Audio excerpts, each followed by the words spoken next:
Good morning from Kowloon, Hong Kong. I am Jonathan Chan. Today is the 22nd of October, 2025. You're listening to Scenic Solidarities, the official podcast of the Southeast Asian chapter of the International Association of the Study of Popular Music. That was a real mouthful. So remember to like and follow our podcast wherever you get your podcasts so that you get digitally prodded every time we release a new episode. Thanks.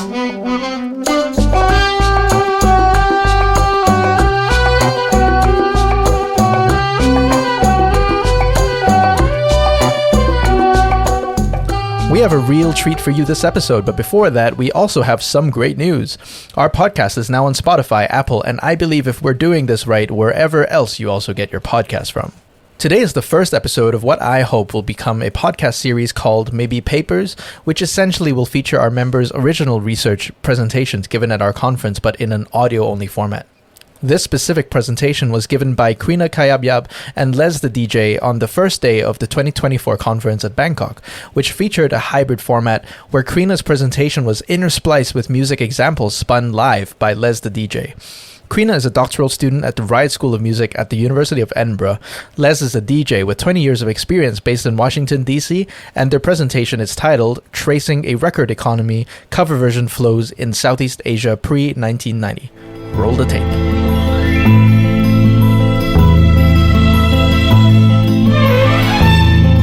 Nung isilang ka sa mundong ito, laking tuwa ng magulang mo, at ang kamay nila ang iyong ilaw.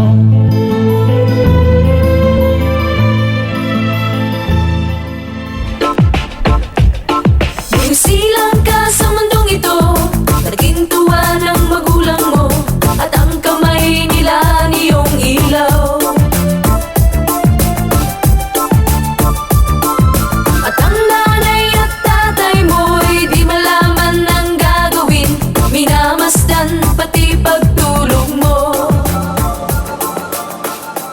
That was Les the DJ, giving us a glimpse of what is to come in this episode.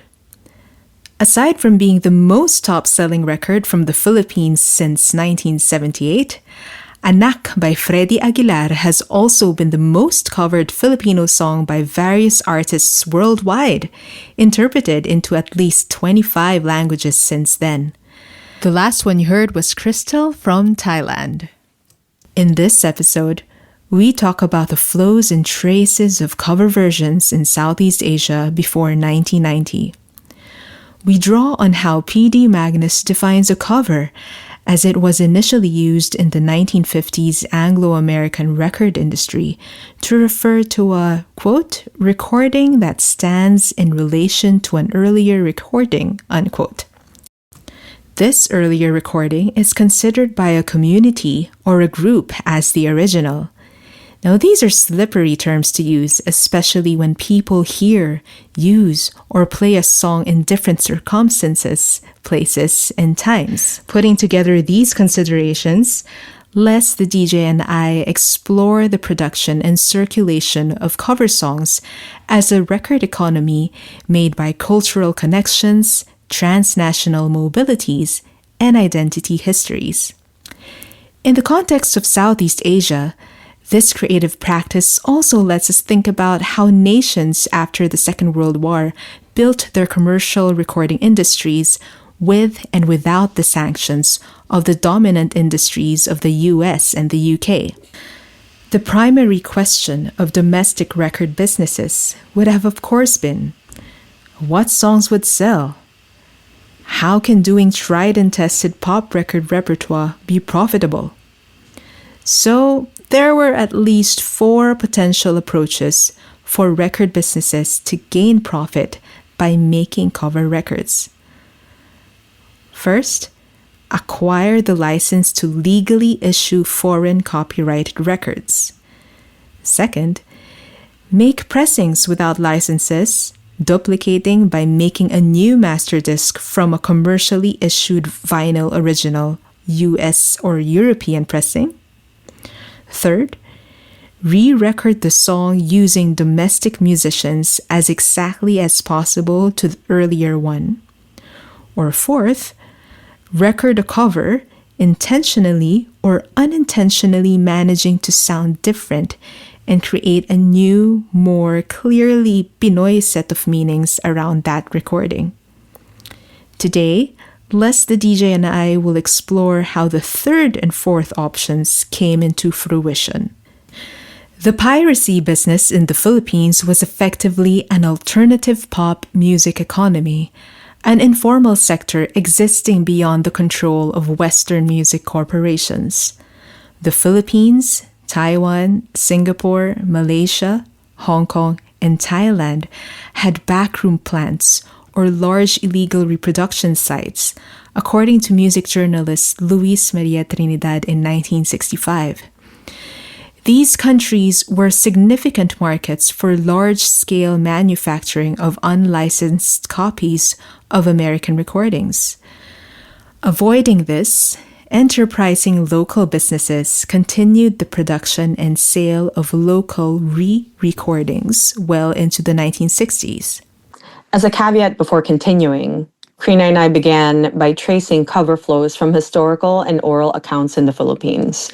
This is just a starting ground of an idea that might hopefully interweave the recording histories of Southeast Asian nations to be able to shape and understand how our connected commercial pop music record ideologies and economies took form, especially in the context of Southeast Asian mobilities and translocal processes. This conversation started when I shared with Krina my experience during a gig 3 years ago in Kuala Lumpur, in Malaysia. I was booked by my now friend, Amy. In the promo, it says Pinoy Malaysian disco. And in the promo, the song that they used sounded so familiar. And I realized it was Disco Araw-Araw, but in a different language. So I asked him who it was, and he told me it's Unizar. So then I double-checked. Of course, I'm a liner notes person, and I read labels from my records. And you know, I was like, wait a minute, this is Filipino. This is originally our song. And then, you know, at the gig itself, when we played Ikaw ang aking mahal by VST and Company, people started singing in their language in Kuala Lumpur.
As some record company employees from the 1970s shared in personal interviews, nobody secured rights. No one was paying mechanical because no one was routinely running after them from the 1950s to the mid-1980s. For example, the major domestic record companies were licensed distributors of US and UK sound recordings. On the other hand, in terms of recording covers, they did not secure mechanical rights. One interviewee said that it is difficult to determine and lay out the music economy of cover records, mainly because no one knew if regulations were consistently enacted. So we organized cover examples into two main categories based on arrangement proximity of covers to the original basis: simulated arrangement and transformed arrangement. Simulated arrangements may be similar to what Sandy Brown calls as jackal covers, which are, quote, near copies of original recordings predicated on the belief that so much money is showered in the general direction of hit records that any performance of the song will collect if sufficiently adjacent, unquote. But as we shall hear, covers, especially from the 1970s onwards, moved from the jackal frame into more transformational effects. Let's start off with an example of a simulated arrangement of a UK record from British-Jamaican group Musical Youths and the Filipino group Nail Clippers' Pass the Dutchie. This generation rules the nation with version.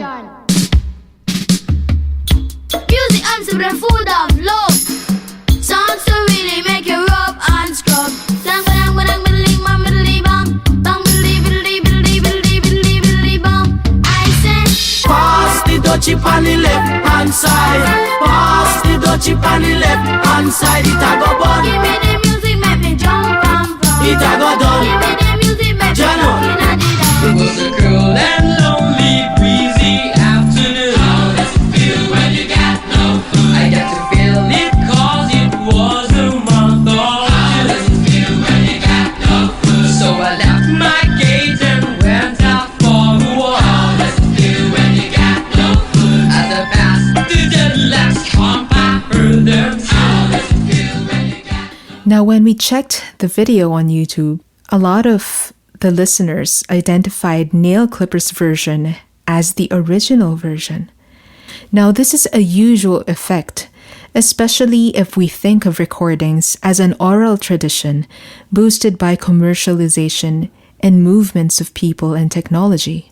Meanwhile, Musical Youth's Pass the Dutchie is also a case of a cover, as Pass the Dutchie is a combination of two songs, Gimme the Music by U Brown and Pass the Coochie by Mighty Diamonds. It's about recreational use of cannabis. Yeah. The second type of simulated arrangement is covering a US or a UK recording, but using a Filipino language. We break it into types. First is the similar lyrical content. The Amicables version starts in English, but moves into a Tagalog translation. If we translate the Tagalog lyrics, it almost means exactly the same. But there were already slight nuances. If we retranslate the Tagalog into English, there is a sense of acknowledging that the storybook girl is only a dream and that at any moment, that girl can suddenly disappear, leaving the speaker unhappy. In the line, baka maglaho kang bigla.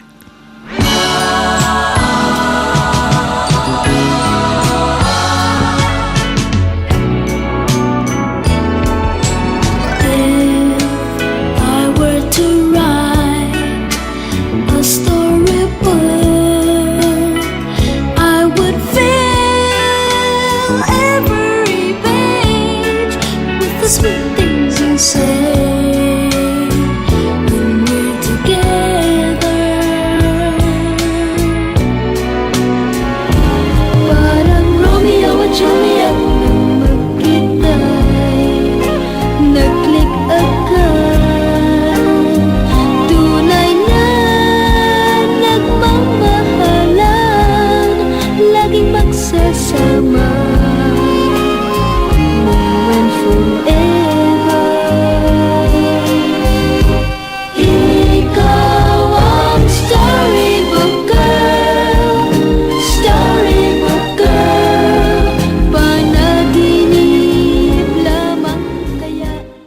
The Amicables includes Angelito Pamintuan, who was also considered the Michael Jackson of the Philippines during this time. This cover was also used as a jingle of radio station programs in the 1970s. Now, the second type of Filipinized English cover makes the lyrical context completely different. For example, Sugar Hill Gang's Rapper's Delight, which is a song that interpolates Chic's Good Times, has at least 4 Filipino recorded covers. Les, in DJ Speak, how do you call this? I like to call this an inspired cover or an inspired song, because it's not an exact cover of the original song. The lyrics could be different. There could be parts that are a little different in melody, but still it's kind of like this example that I'm about to play to you.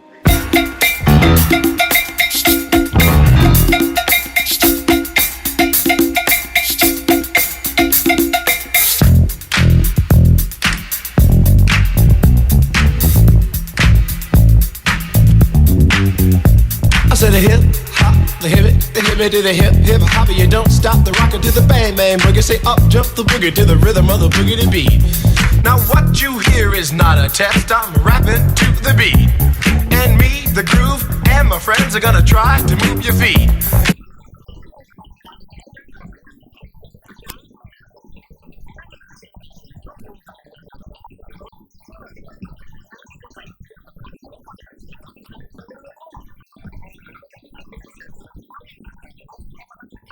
Moving on to our next simulated arrangement category are Filipino covers of Asian songs. A local hit song recorded by Apo Hiking Society was Bawat Bata. This was a cover of Godiego's Every Child Has a Beautiful Name. Jim Paredes, one of Apo's singers, shared that this song was written for the UNESCO's International Year of the Child in 1979. Godiego's management reached out to Apo to record a version because, according to Paredes, Godiego's version could not be released in the US because it wasn't in English. And when it was translated in English, it wasn't, in quotations, American English enough in the US. Apo recorded over the original backing track, but like Godiego, their version was not sold in America. Nevertheless, it became a hit in the Philippines.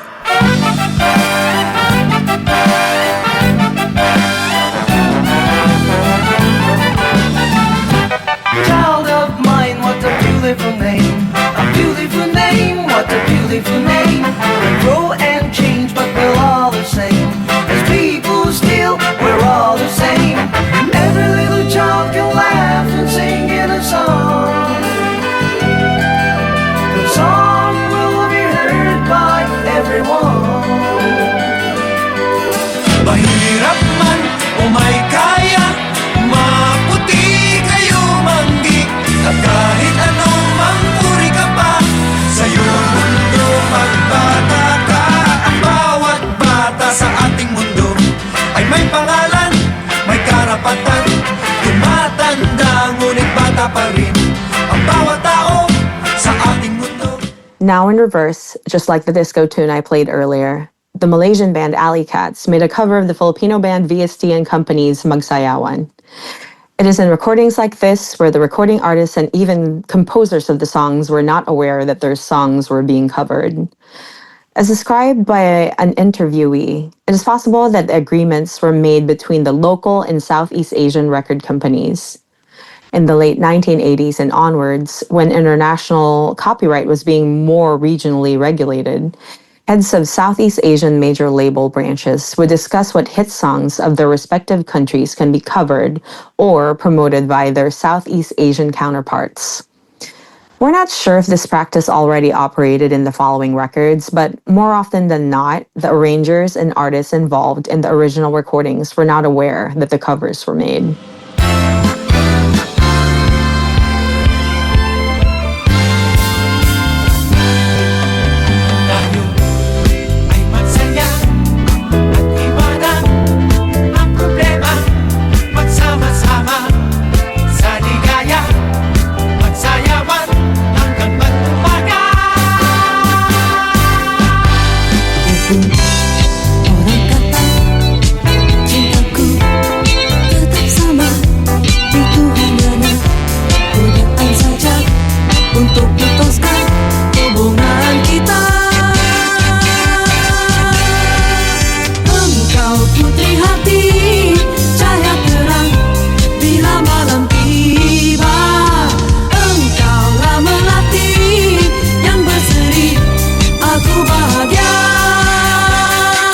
What we presented today can be considered as a scratch into tracing the record economy that flowed from the perspective of the Philippine industry.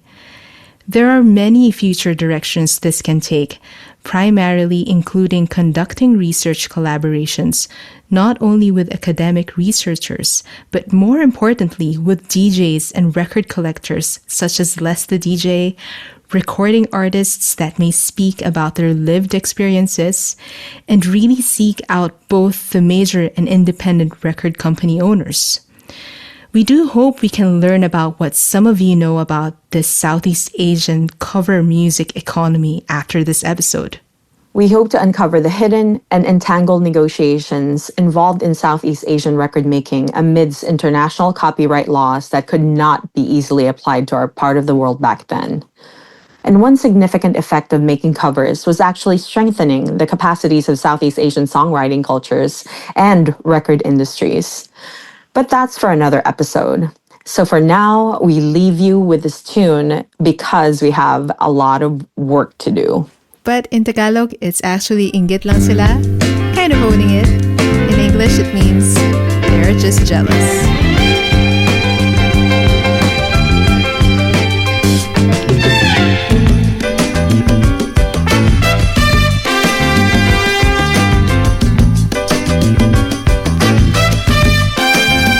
Huwag kang maniniwala sa storya ng iba. Katunayan di ba mahal na mahal kita? At kahit ano pa ang marinig mo sa iba, ay alam kong pansira lang. Ano ba naisip mo? Oh, di ba inggit lang sila? Inggit lang sila. Naiinggit lamang. Naiinggit sila. Wow, what a start to our new series. I really hope that they do record that next episode that Les was mentioning it right at the end there. And if you do as well, remember to hit that like button and maybe leave a comment on Instagram or something, just letting them know, hey, I'd like to hear that episode. Me too. If you're still here, thank you so much for listening to Scenic Solidarities, a podcast by IASPM-SEA, and we hope to see you next time. See you later. Oh my.